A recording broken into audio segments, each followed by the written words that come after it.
Hey, welcome to my presentation of my historical mentor, where I speak to a phone screen instead of real people. Also, my computer's messed up, or else I would do the video on that.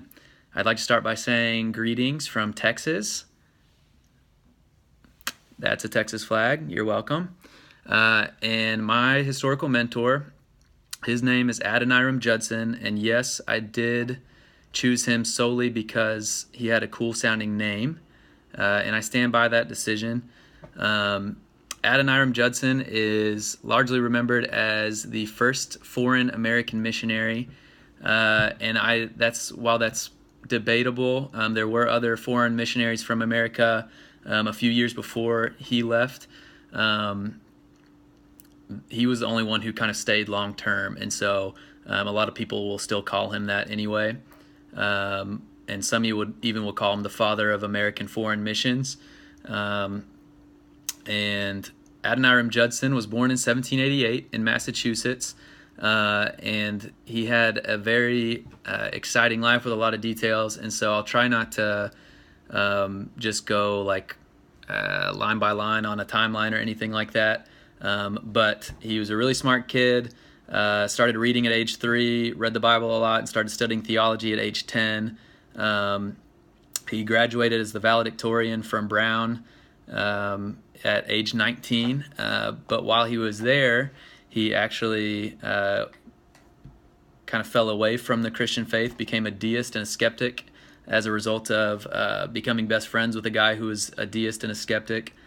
And his name was Jacob Eames, his friend. And he and Jacob Eames, after they graduated from Brown, went to travel a little bit around the country, and they did a couple of cool things and wrote a couple books and stuff. But the most important thing that happened was that while they were traveling, they stayed at an inn at one point, and as Judson was trying to fall asleep, he heard somebody next door dying in the throes of death, as he wrote it. And the whole night he was listening to that, he was thinking about what's going to happen to this guy when he dies. Does he believe in God? If he doesn't believe in God, does that mean he goes to hell? Is hell real? Stuff like that. And so he's questioning all of this ideology that he's picked up over the last couple of years. But he does finally go to sleep. When he wakes up, he goes to the innkeeper, and just like anyone would do, he asks, "Who's the guy who died last night?" And he found out that it was actually his friend Jacob Eames, which then led him to realize that maybe he didn't just lose his friend for this lifetime, but also for eternity, and that really shook him up and actually led to him converting back to Christianity. And so in 1808, he converted back to Christianity. He began theological studies at Andover Seminary. He helped form a group of students called the Brethren, which doesn't sound like a cult at all, but they helped establish actually the first American missionary society. It was called the American Board of Commissioners for Foreign Missions. It was a Congregationalist mission board, and then Judson was actually appointed by that same board to be a missionary to the East, which just meant really anywhere in Asia, nowhere specific at the time. And so his idea was that Asia was the most important field in the world for missionary effort. That was a direct quote from him.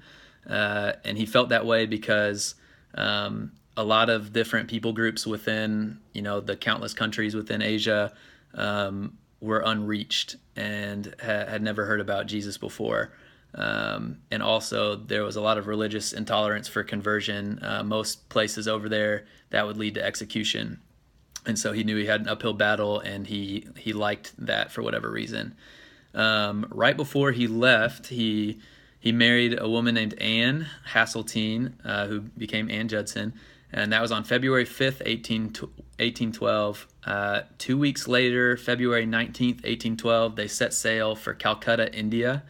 It took 4 months to get there by boat, and while they were on the boat, he was talking about theology and scripture with some other missionaries on board, and decided that it would be a good idea to no longer be Congregationalist, but to become Baptist, which is a weird move after you've just been commissioned as the first Congregationalist missionary. But he became Baptist. He and his wife both got baptized as soon as they arrived to Calcutta. And while they were in Calcutta, India, with the other missionaries that were on the boat with them, they met a lot of resistance from actually the British imperialists. They didn't like that people were evangelizing to Hindus, and so they actually kicked everybody out. And at the same time, America was at war with Britain, so that didn't help either for American missionaries. And so they ended up leaving, and they went to, about a year later in 1813, they went to Burma, which is where Judson really did most of his work. He had two goals while he was in Burma. He wanted to start a church that had at least 100 people, and he wanted to translate the Bible into Burmese. Burmese was thought to be, at the time, the most difficult language to learn.